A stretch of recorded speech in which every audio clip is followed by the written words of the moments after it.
Allahumma sholli wa sallim wa barik ala Nabi Muhammad sallallahu Nabi Muhammad sallallahu ala Nabi Muhammad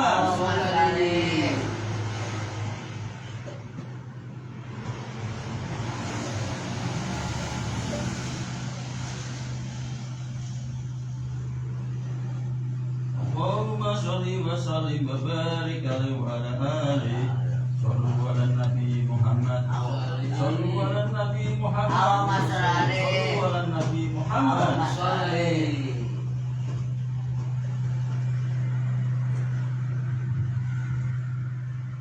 Nuharatinul mu'ayyana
Allahumma sholli.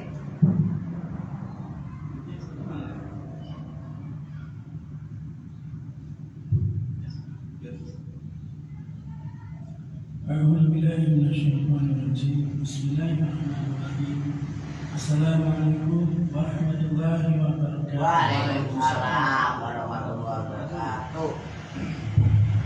أعوذ بالله من الشيطان الرجيم بسم الله الرحمن الرحيم بسم الله الرحمن الرحيم Bismillahirrahmanirrahim. نويت الأربعين نويت الإسلام نويت الخلوة نويت الاعتكاف نويت نويت الصوم الآمن في هذا المسجد في هذا الجميع إلهي أنت مقصدي ورضاك مطلوبي أعطني محبتك ومعرفتك نصر من الله وفضل خير اشكر يا سيدي مداجع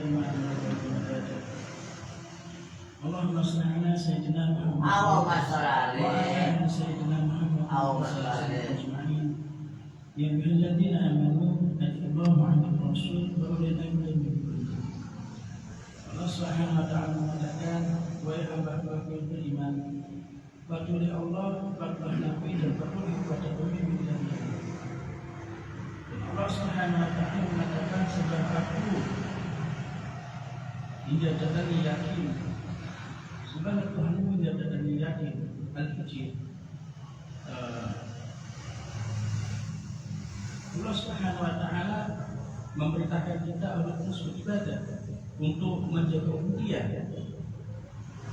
Jadi ketika seseorang terus beribadah, maka dirinya akan hilang. Yang ada adalah Allah Subhanahu wa taala, tidak ada yang lain. Namun sebelum seseorang mencapai hal tersebut, Allah Subhanahu wa taala akan berikan berbagai macam hal dalam perjalanannya untuk mencapai hadiratnya. Dan Allah Subhanahu wa taala mengatakan, sudah aku, dia katanya yakin. Dan dalam ayat lain Allah mengatakan, "Wa ma khalaqtul jinna wal insa illa liya'budun."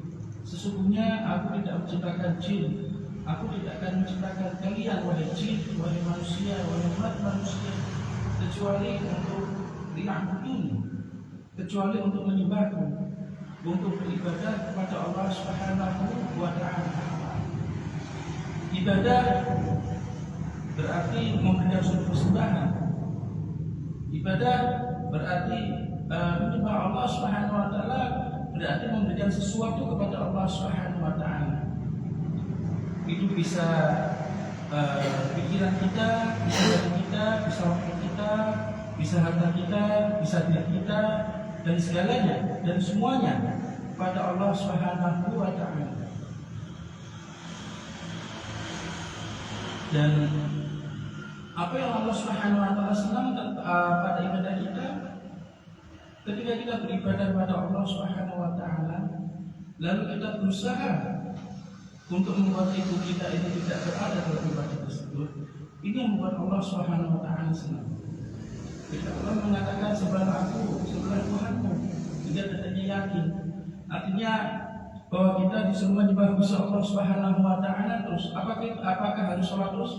Tidak seperti itu juga. Segala sesuatu yang berhubungan dengan Allah Subhanahu wa taala adalah sembahan pada Allah Subhanahu wa taala. Dipahami. Sesuatu yang berhubungan dengan ego, dia akan berhubungan dengan setan dan tidak sampai kepada Allah Subhanahu wa taala. Jadi ketika kita salat, kita menyembahkan diri kita, waktu kita, harta kita, jiwa dan raga kita untuk Allah Subhanahu wa taala. Lalu apakah sesembahannya dengan sholat toh? Ya enggak. Sesembahan itu berbagai macam hal banyaknya. Sebagaimana sholat minggu lalu kita sudah kita ceritakan tentang realitas daripada sholat dan hubungannya dengan tiang agama. Artinya ketika kita mematuhi para wali-wali Allah, para Allah, maka sesungguhnya kita sedang memberikan sesembahan pada Allah Subhanahu wa taala. Di mana Allah mengatakan, di mana Allah Subhanahu wa taala mengatakan, ya ayyuhalladzina amanu atiullaha wa atiur Rasul wa ulil amri minkum.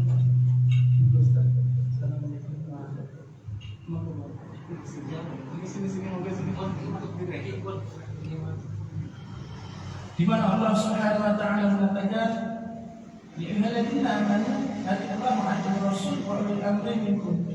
Taatilah Allah, taatilah Nabi, dan taatilah kepada pemimpin kalian atau pemimpin kalian. Artinya ketika kita mentaati syekh, ketika kita mentaati aulia Allah, ketika kita mentaati aulia Allah, maka sesungguhnya ketaatan kita atau sesembahan kita ini adalah untuk Allah Subhanahu wa taala. Dan Allah mengatakan, "Alladzina amanu atiillaha wa atiur rasul wa ulil amri minkum." Taatilah Allah dan taat Nabi dan taatlah kepada pemimpin kalian, syekh kalian, pemimpin kalian, atau orang yang diberikan wewenang atau otoritas untuk membimbing perjalanan kita untuk sampai di hadapan Allah Subhanahu wa taala. Jadi sebagaimana malam ini kita duduk di sini bersama bermujahadah, tidak untuk hal yang lain kecuali hanya untuk mematuhi Allah Subhanahu wa taala, mematuhi Nabi sallallahu alaihi wasallam dan mematuhi sehingga apa yang kita lakukan seperti ini, majelis-majelis seperti ini, mujahadah seperti ini, insyaallah ini membuat Allah Subhanahu wa taala, ini membuat Nabi sallallahu alaihi wasallam, dan ini membuat para aulia Allah senang. Jadi ketika kita duduk di majelis seperti ini, majelis seperti ini, maka sesungguhnya kita sedang menyembah Allah Subhanahu wa taala dalam bentuk yang lain, yaitu dengan cara berzikir, berselawat, dan beralwi. Sehingga apa-apa yang kita lakukan malam ini akan memberikan suatu dampak yang baik pada hati kita. Apa yang kita lakukan malam ini akan memberikan dampak yang baik pada pikiran kita. Apa-apa yang kita lakukan malam ini akan memberikan dampak yang baik pada jiwa dan raga kita. Sehingga ketika kita bertemu dengan Allah Subhanahu wa taala atau bertawajuh pada Allah Subhanahu wa taala dalam salat yang kita lakukan, maka salat itu kita akan bersama Allah Subhanahu wa taala. Salat itu kita akan menyembah Allah Subhanahu wa taala. Hati kita akan hadir bersama Allah Subhanahu wa taala. Pikiran kita akan hadir bersama Allah Subhanahu wa taala. Ketika jiwa dan raga kita ini hadir bersama Allah Subhanahu wa taala dalam salat kita, maka Allah Subhanahu wa taala akan memberikan kita nur atau cahaya. Cahaya itu akan masuk dalam hati kita. Ketika cahaya itu konstan, makanya dalam nasihat Nabi sallallahu alaihi wasallam, Nabi mengatakan di antara salat ada suatu pengampunan, ada suatu kemaafan. Ketika kita mengerjakan salat isya dengan subuh, di antara isya dengan subuh kita tidak melakukan suatu maksiat, maka cahaya isya dia akan dikombinasi atau diakumulasi dengan cahaya subuh. Lalu dari subuh sampai zuhur kita tidak melakukan maksiat, maka cahaya itu akan ditambah dengan cahaya sholat zuhur. Ketika zuhur kita tidak melakukan maksiat sampai asar, maka hal itu akan ditambah dengan cahaya asar dan seterusnya, sehingga cahaya itu menjadi konstan. Ketika cahaya itu konstan, maka dia akan membentuk suatu energi, yaitu kekuatan rohaniah atau kekuatan spiritual, di mana spirit kita atau jiwa kita ini adalah kuat untuk apa? Untuk hidup bersama Allah Subhanahu wa taala. Lalu bagaimana orang-orang yang jiwanya kuat, orang-orang yang spiritnya kuat, dia itu akan lebih sabar kepada Allah Subhanahu wa taala. Dia itu akan lebih menerima Allah Subhanahu wa taala. Makanya dalam suatu hadis qudsi Maulana Syekh mengatakan, Allah Subhanahu wa taala dalam suatu hadis qudsi mengatakan, "Qalbul mu'min baitur rajul." Hati hamba-hamba yang beriman itu adalah rumah bagi dunia bersama isinya tidak mampu menampung, tapi hamba-hamba yang beriman mereka mampu menampung. Jadi ketika kita hidup bersama Allah Subhanahu wa taala dengan ikhlas kita beribadah, maka Allah Subhanahu wa taala akan bersemayam dalam hati kita. Makanya Nabi mengatakan, "Man arafa nafsahu wa man arafa rabbahu faqad arafa nafsahu." Siapa kenal dirinya, man arafa nafsahu faqad arafa rabbahu. Siapa kenal dirinya, dia akan kenal siapa Tuhannya. Ketika seseorang beribadah dengan ikhlas pada Allah Subhanahu wa taala, maka Allah Subhanahu wa taala akan memberikan nur dari hadrat ilahi pada Nabi sallallahu alaihi wasallam. Lalu nur itu, cahaya itu akan terus konstan dalam hati kita. Seperti malam ini di rumah ini banyak cahaya sehingga kita bisa melihat sisi kanan, sisi kiri, sisi depan, sehingga kita bisa mendefinisikan dengan jelas tentang ruangan ini, tentang apa-apa di dalam ruangan ini. Begitu pula hati orang-orang yang bercahaya, mereka mampu mendefinisikan ilmu-ilmu yang Allah Subhanahu wa taala kirim dalam Al-Qur'an. Mereka mampu mendefinisikan ilmu-ilmu yang Rasulullah SAW sampaikan melalui sabda Nabi Sallallahu Alaihi Wasallam. Karena Al-Quran kalamullah, jadi cahaya Allah Subhanahu Wa Taala kalamullah. Ketika seseorang membaca Al-Quran, maka Allah Subhanahu Wa Taala akan memberikan suatu penglihatan yang Allah Subhanahu Wa Taala melihatkan yang sudah dimulai. Mereka melihat dengan cahaya Allah Subhanahu Wa Taala. Tentu seseorang akan mencapai tingkatan seperti itu ketika dia tidak lagi melihat dengan cahaya dengan pendapat setan. Makanya tidak melihat dengan sesuatu, makanya tidak untuk melihat sesuatu yang diharamkan, lisannya tidak berbicara sesuatu yang diharamkan, telinganya tidak mendengarkan sesuatu yang diharamkan, langkah kakinya tidak melangkah pada sesuatu yang diharamkan, pikirannya dijaga agar dijaga bersama Allah Subhanahu wa taala, tidak memberikan segala sesuatu yang diharamkan. Maka ketika pengaruh setan dalam diri kita itu menghilang, maka nur ilahiyah itu akan masuk dalam hati kita. Lalu nur itu akan menerangi penglihatannya, nur itu akan menerangi pendengarannya, nur itu akan menerangi kehidupannya, pikirannya, hatinya, langkah-langkahnya, sehingga mereka bicara di muka bumi ini, mereka akan bicara dengan cahaya Allah Subhanahu wa taala. Itulah mereka para wali-wali Allah Subhanahu wa taala. Dan malam ini kita berkumpul di sini ini untuk melatih kita semuanya, melatih agar kita ini terbiasa hidup bersama Allah Subhanahu wa taala. Karena ketika kita sholat, walaupun kita sholat berjamaah, tapi hubungan kita dengan Allah ini nafsi-nafsi. Satu dengan yang lain tidak saling membaca pikirannya, tidak saling mengetahui apa yang ada di dalam hati sampingnya. Bahkan imamnya tidak ketahui. Namun ketika kita duduk di sini bersama, kita berzikir Allah, Allah, Allah, Allah. Ini melatih kita, melatih jiwa kita agar jiwa kita ini membuat ego kita ini berada di bawah kendalinya. Dan kita bersama-sama jami'an. Makanya Syekh Nasrullah mengatakan, "Tariqah nasuha wa tariqah jami'an." Jadi tariqah ini atau jalan ini berlandaskan atau berdasarkan suatu asosiasi atau majelis perkumpulan. Dan Allah Subhanahu wa taala memberikan keberkahan kepada sesuatu yang berjamaah. Jadi insya Allah apa yang kita korbankan untuk Allah Subhanahu wa taala malam ini, mungkin di rumah kita bisa ketemunya, mungkin bisa nongkrong, mungkin bisa bergaul, mungkin bisa nonton TV, layang-layang, gitu kan. Kita korbankan malam ini. Ya Allah, aku ingin menemui ya Allah. Tolong mendekatlah kepada kami ya Allah. Kami tidak mau mendekatnya. Lalu kita ijlis duduk di majelis seperti ini dalam rangka untuk berzikir mengingat Allah Subhanahu wa taala. Dan Allah mengatakan, "Ana ma'ahu man takarrani." Aku menjadi teman duduknya ketika dia mengingatku. Ketika Allah Subhanahu wa taala kita berzikir, berlatih bersama seperti ini, lalu Allah Subhanahu wa taala bersama kita dalam majelis-majelis seperti ini. Apakah kita berpikir ketika kita meninggalkan majelis Allah akan meninggalkan kita? Tidak.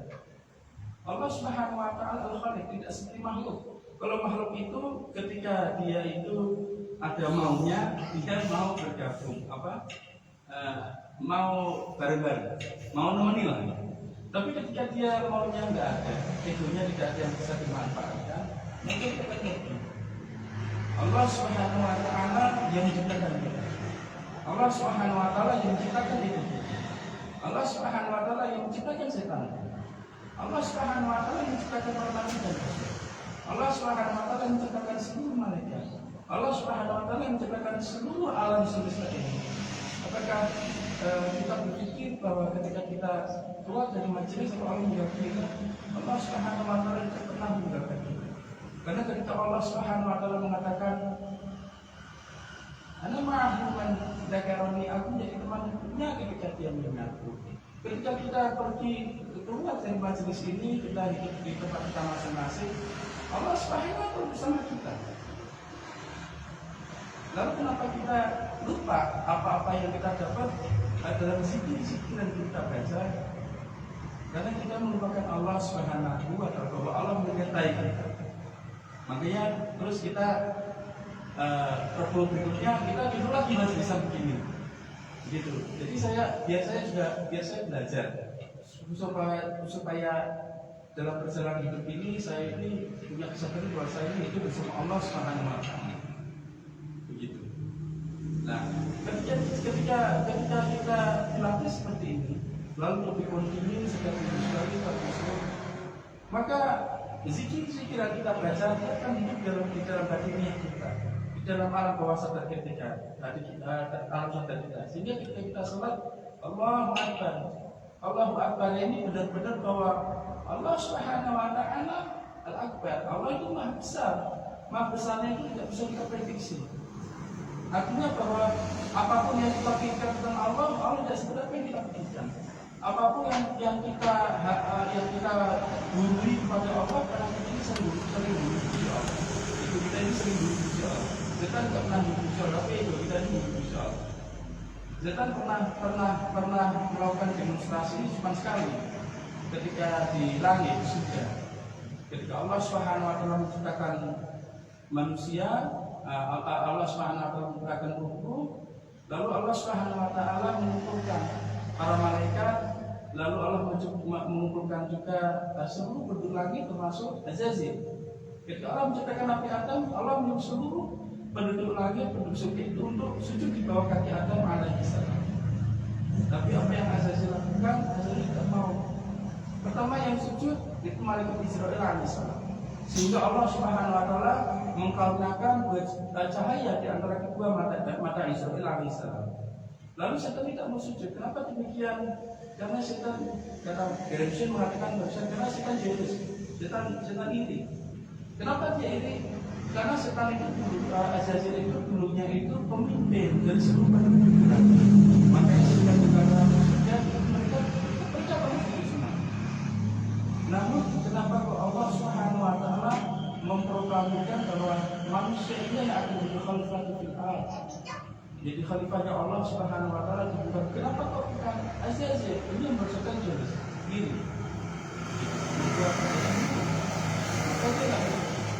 Lalu apa yang setelah lalu setan mengatakan bahwa wahai Allah, dia ini bagaimana sulit sekali. Ini sudah lama di sini.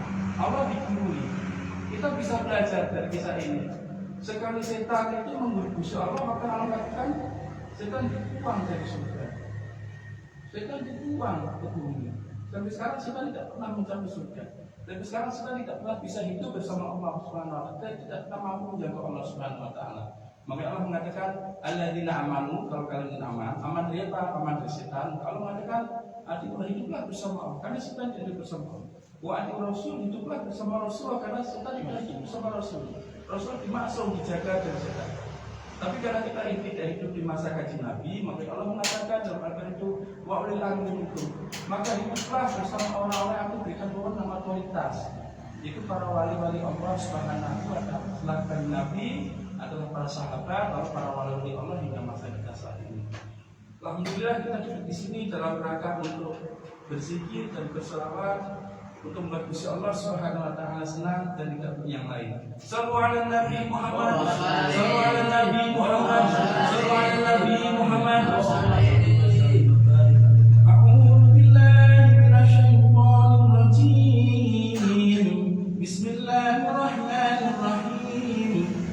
Al-Fatihatu lana wa lakum ya habibun, wa liwalidina wa walidikum, wa li ahlina wa li awladina wa li masyayikhina wa liman hadarana wa liman taba'ana wa li ahyaina wa li amwatina wa lil ghabibina ala hadzal majlis wa liman kana sababan fi jam'ina bi anna Allah al-karima yunadul qulub wa yaghfiru dhunuba wa yastar'u وينفعنا بما حفظ به الذكر وينصرنا بما نصر به الرسل وأن الله الكريم يجعل مجلسنا هذا محاطا بالخيرات والمسرات والأنوار والبركات ويقضي لنا جميع الحاجات بجاه خير البرية وأن الله ينصر المسلمين وعلى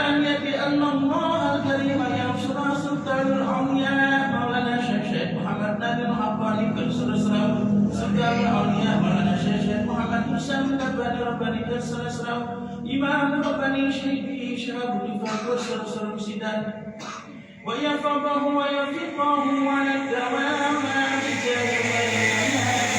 وعلى كل نيات صالحة مع حسن الخاتمة آمين عند الموت بعد الأمر المدينة في طاعته حبل المصطفى محمد صلى الله عليه وسلم الفاتحة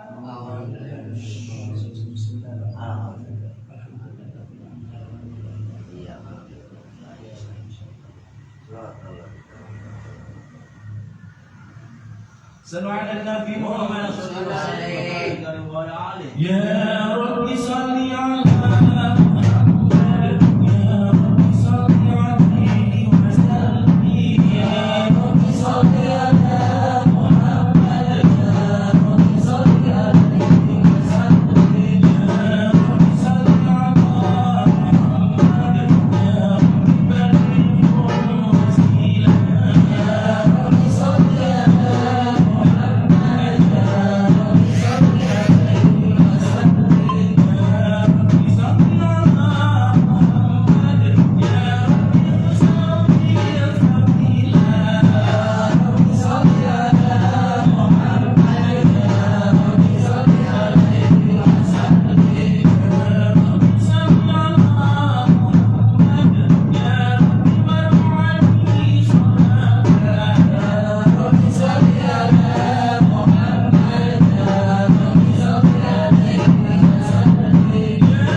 Inna fatahna laka fathan mubina liyaghfiraka Allahu ma taqaddama min dhanbika wa ma ta'akhkhar wa yutimma ni'matahu 'alayka wa yahdiyaka siratan mustaqima wa yansuruka Allahu nasran 'azizan. Laqad ja'akum rasulun min anfusikum 'azizun 'alayhi ma 'anittum harisun 'alaykum bil mu'minina ra'ufur rahim.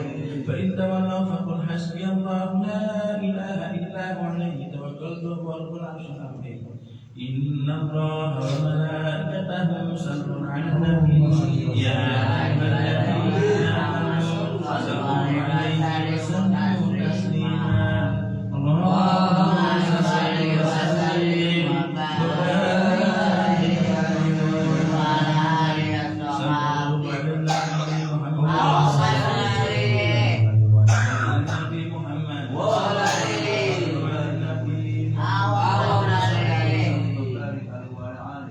bahkan ketika kita berqasidah atau berqasaid atau bersyair atau bersolawat Nabi sallallahu alaihi wasallam, kita semua sedang menyanjung Nabi sallallahu alaihi wasallam, sedang memuji kebesaran Nabi sallallahu alaihi wasallam, sedang memuji Nabi sallallahu alaihi wasallam dalam apa dalam berangkat sendiri.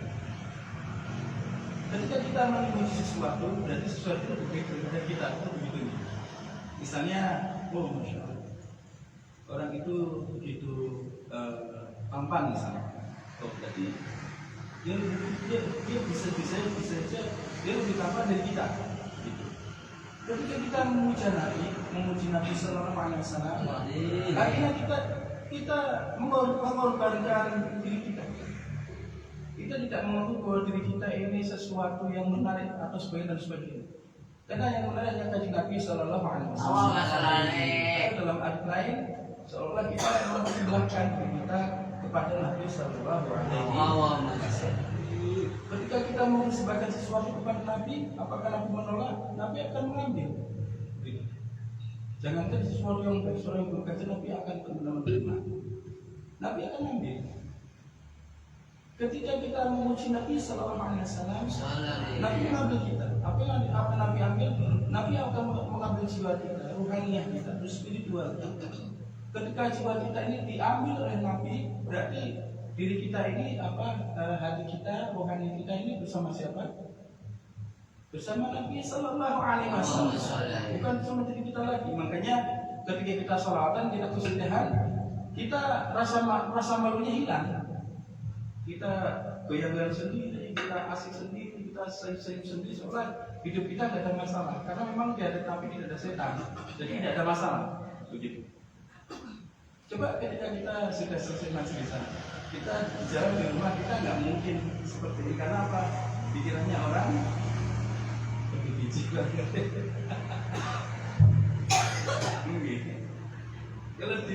Kalau qasidah ya Rabbi salli bukan ketika tidak majlisan, kalian jalan dulu di sini. Apa orang bilang? Ngerti maksudnya gitu. Ketika kita mempersembahkan jiwa kita itu kepada Nabi Sallallahu Alaihi Wasallam, diri kita kepada Nabi, dengan cara kita mengucapkan sholawat, diri kita sembahkan kepada Nabi. Ketika kita sholawatan, maka ruhaniah kita sebagai ini diserahkan pada kanjeng Nabi Sallallahu Alaihi Wasallam. Lalu berada di mana jiwa kita? Jiwa kita bersama Nabi Sallallahu Alaihi Wasallam. Lalu di manakah posisi Nabi Sallallahu Alaihi Wasallam? Nabi Sallallahu Alaihi Wasallam bersama Allah Subhanahu Wa Taala tidak ada hilang. Pada maqamul mahmud, maqam yang paling dekat dengan Allah Subhanahu Wa Taala. Artinya ketika kita bersolawat, sesungguhnya kita sedang bersama Nabi Sallallahu Alaihi Wasallam, bersama Nabi Sallallahu Alaihi Wasallam, sehingga kita lupa masalah-masalah hidup kita. Bahkan kita kayak anak kecil, tidak punya malu, kita tepuk-tepuk, dia teriak-teriak begitu. Kenapa demikian? Karena Nabi Sallallahu Alaihi Wasallam adalah induk daripada nur kita, induk daripada jiwa kita. Allah mengatakan, wa'lamu nafikum rasul, kecuali bahwa Rasul ada dalam diri kalian. Makanya ketika kita sholawatan, Kita sembahkan pada Nabi jiwa dan raga kita kepada Nabi Sallallahu Alaihi Wasallam. Raga kita bagaimana bisa kita mengucapkan salam. Jiwa kita melihat Nabi Sallallahu Alaihi Wasallam. Udur pada Nabi Sallallahu Alaihi Wasallam. Dan ini adalah perintah Allah Subhanahu Wa Taala. Allah mengatakan, Innallaha wa malaikatahu yusholluna 'alan nabi. Allah berseru malaikat bersolawat atas Nabi Sallallahu Alaihi Wasallam. Lalu Allah mengatakan, ya ayyuhalladzina amanu wa hamalukum aman, kalian ingin aman. Ingin tidak bersama setan, ingin bersama Nabi SAW dalam badanku, ingin bersama para malaikat, maka yusholluna 'alan nabi. Maka sholat kepada Nabi SAW dan sampaikan salam, berikanlah salam yang terbaik kepada Nabi Sallallahu Alaihi Wasallam. Itulah salah satu dalil yang paling populer tentang majelis-majelis sholawat Nabi Sallallahu Alaihi Wasallam. Bahkan ketika kalian sholat, salah satu rukun sahnya sholat, kalian harus berbisoluna ala Nabi. Ketika kalian tasyahud, at-tahiyatul barakatuh salatu alaihi assalamualaikum ayyuhan nabi, assalamualaikum warahmatullahi wabarakatuh. Terus asyhadu an la ilaha illallah wa asyhadu anna muhammadar rasul. Lalu apa yang kita ucapkan? Allahumma shalli ala. Ketika kita misalnya kita ini anti Rasulullah misalnya, aku nggak mau lawan Rasulullah, aku mau langsung pada Allah. Setelah asyhadu an la ilaha illallah wa asyhadu anna terus setelah itu langsung salam gitu. Apakah sholatnya itu disebut sah salam rukuk dan syaratnya? Ya enggak. Kenapa kok kita harus memakai sholawat? Karena ketika kita bersolat kita itu melihat Nabi Sallallahu Alaihi Wasallam dan Nabi melihat Allah Subhanahu Wa Taala, sehingga ketika kita sholat, ketika kita tasyahud, kita Allahumma shalli ala kita harus bersama sholat kita pun ada di sana. Dan Allah Subhanahu Wa Taala mengambil sholat kita. Oh, sholat kita bersama kekasih legal. Karena apa? Karena ada yang bimbing, ada yang bawa. Siapa itu? Nabi Muhammad Sallallahu Alaihi Wasallam. Maka Allah mengatakan ketika kita ingin menjadi muslim, apa yang kita harus lakukan dalam syariat? Asyhadu an la ilaha illallah wa asyhadu anna muhammadar rasulullah, atau asyhadu an wa asyhadu anna muhammadan abduhu wa rasuluh. Padahal kalau jenengan ditanya, kalau kalian ditanya, kalian mengatakan asyhadu an la ilaha illallah, aku bersaksi bahwa tiada Tuhan selain Allah. Apakah kalian melihat Gusti Allah? Melihat Gusti Allah dan menghamba Allah. Ayo, Bapak Muradi, jaringan nak ditanya orang kan katanya kalau untuk menjadi Muslim Islam harus sadar asyhadu an la ilaha illallah, sesungguhnya aku bersaksi bahwa tiada Tuhan selain Allah. Lalu kalau jaringan ditanya orang, kamu bersaksi bahwa tiada Tuhan selain Allah, apakah kamu melihat Allah? Ayo, kenapa? Ustaz pun bagaimana ini? Kita ini Muslim. Kita dari lahir waktu Muslim. Setiap hari kita mengucapkan syahadat setiap kita sholat. Bahkan bulan sholat pun kita ada syahadat dalam amalan-amalan. Tapi kalau kita tiba-tiba disekakmat sama orang non-Muslim Islam misalnya, kan kamu mengatakan asyhadu an la ilaha illallah dalam lughah Arabiyah atau tata bahasa Arab, asyhadu berarti ucapan diri, asyhadu bermusyahadah, menyaksikan bahwa tiada Tuhan selain Allah. Tapi kamu lihat Gusti Allah, kira-kira anak jenengan ditanya itu dia jawabnya apa? Bagaimana Ustaz? Betul lihat ya. Nah dia bisa bilang, aku nggak lihat Allah. Lalu orang iseng begini, kan kamu nggak lihat Allah, berarti syahadatmu itu persaksianmu berarti palsu. Kamu nggak lihat bisa Allah berarti ngapusi.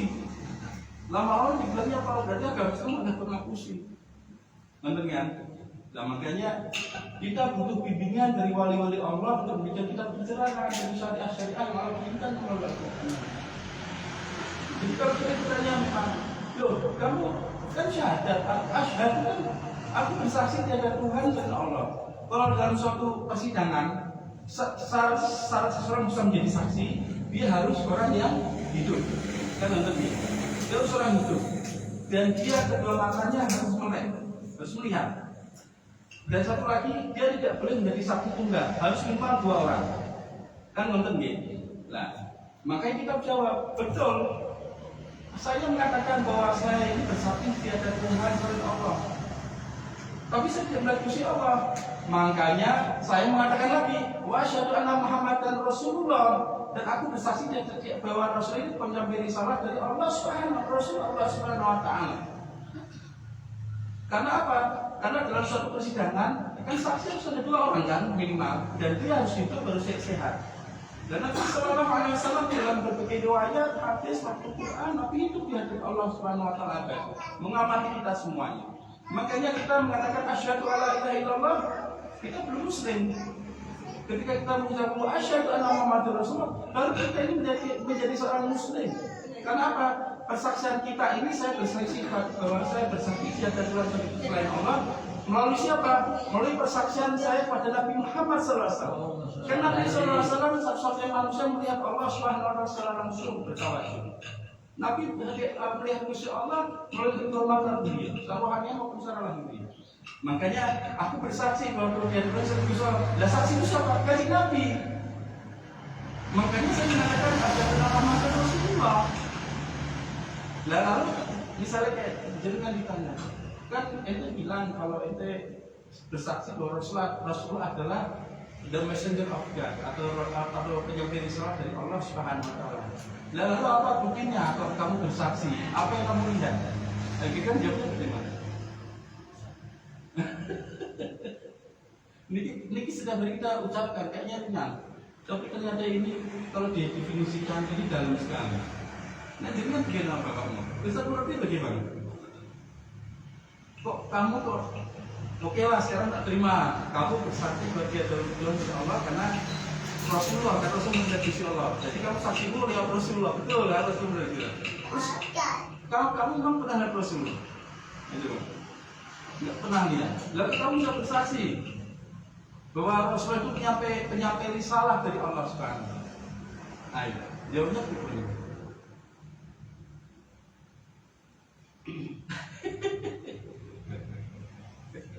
Makanya di akhir zaman seperti ini banyak orang-orang berilmu seperti pohon kelapa tinggi seperti palis, tetapi jarang orang-orang berilmu itu memiliki cahaya. Ya ilmunya banyak karena kan kitab bisa dibaca di mana-mana, tapi kalau ilmu tanpa cahaya itu apa manfaatnya? Kayak palis ini di depan jalan, tapi bolongnya mati. Kira-kira itu ada manfaatnya nggak? Penting nggak? Malah bahaya orang bisa tabrak mati ya. Sesuatu yang penting selalu identik dengan apa? Setan, jin, goib, kejahatan, maksiat kan enggak? Nah, ketika kita ditanya oleh orang misalnya, oke lah, persaksianmu tadi saya bisa terima. Kamu bersaksi tiada Tuhan selain Allah melalui Rasul. Karena Rasul memang benar-benar bertemu dengan Allah. Dan Rasulullah hidup abadi di Gusti Allah. Itu kan yang benar. Sekarang tak tanya, apa saksimu? Kok kamu mengatakan kamu bersaksi bahwa Rasulullah adalah penyampai risalah dari Allah? Apa saksimu? Ya kita jawabnya ya mudah. Saksiku apa? Saksiku adalah Muslim. Muslim itu siapa? Rasulullah Sallallahu Alaihi Wasallam. Ketika kita bersyahadat asyhadu alla ilaha illallah, kita menjadi Muslim. Islam pertama alif Allah Subhanahu Wa Taala. Lalu orang yang Allah sebut sebagai orang Islam siapa? Muslim. Apa itu Muslim? Muslim berperan huruf mim di mata Muhammad Sallallahu Alaihi Wasallam. Makanya aku ini saksi bilang asyhadu alla ilaha illallah wa asyhadu anna Muhammad adalah mim ini tadi. Dan naik satu tingkat lagi orang yang beriman. Iman huruf pertama alif merujuk pada Allah Subhanahu. Lalu orang yang beriman, tapi yang Allah sebut orang mukmin. Mukmin huruf pertama huruf mim di mata Muhammad Sallallahu Alaihi Wasallam. Artinya kalau kamu mengikuti Rasulullah, kamu akan memiliki keyakinan, kamu akan aman kepada. Akan menjaga kalian. Lalu level ketiga daripada Islam adalah ihsan. Ihsan huruf pertama huruf alif merujuk pada Allah Subhanahu Wa Taala. Lalu orang yang mencapai maqam ihsan, Allah sebut orang muhsin. Ihsan itu di dalam rohani, tapi muhsin itu dalam bentuk fisik. Siapa itu? Mim muslim nurut pertama ke bumi dengan Muhammad sallallahu alaihi wasallam. Artinya kita harus mengkaji Nabi sallallahu alaihi wasallam. Maka kalau kita ditanya oleh orang, "Lah kamu apa buktimu bahwa kamu bersaksi bahwa Rasulullah tidak berasal dari Gusti Allah?" Buktinya aku ngaji. Bukti aku baca Quran. Quran dari Rasulullah. Buktinya aku majelis, duduk di majelis. Buktinya aku sholawatan. Buktinya aku berzikir. Buktinya aku menjaga perilaku yang baik. Buktinya aku menghormati orang lain. Buktinya aku bekerja dengan baik, mencari rezeki yang halal. Nah ini semua jalan singkat Nabi SAW. Kita makanya disebutkan wa asyhadu anna Muhammadar Rasulullah. Akan aku bersaksi bahwa Rasulullah adalah penyampai risalah dari Allah Subhanahu wa Ta'ala. Jadi ketika kita ditanya orang, "Loh, kamu kan bersaksi dari Rasulullah, bahkan kembali negara Islam, bagaimana kamu bisa bersaksi?" Iya, makanya aku mengatakan wa asyhadu anna Muhammadar Rasulullah, aku nggak bisa tanpa Rasulullah. Dan Rasulullah ini yang menjadi Gusti Allah, betul Gusti Allah. Maka aku tahu Gusti Allah itu Tuhan satu-satunya yang lain, karena Rasulullah ini yang ngajarkan, Rasulullah yang menyaksikan lewat Rasulullah ini. Maka persaksian kita ini barulah diterima dalam hadirat Allah Subhanahu wa Ta'ala, baru kita menjadi seorang muslim. Kalau kita mengatakan asyhadu an la ilaha illallah wa asyhadu anna Muhammadar Rasulullah, maka tentu persaksian kita ini tidak kuat. Sallu ala Nabi Muhammad, sallu ala Nabi Muhammad, sallu ala Nabi Muhammad. Maka kita cinta mati hari Nabi. Karena apa? Karena Nabi inilah yang membuat kita jadi seperti ini. Nabi inilah membuat kita ini bisa belajar untuk menjadi lebih baik lagi. Nabi ini mengajar kita ibadah. Begitu. Sallu ala Nabi Muhammad. Ya imam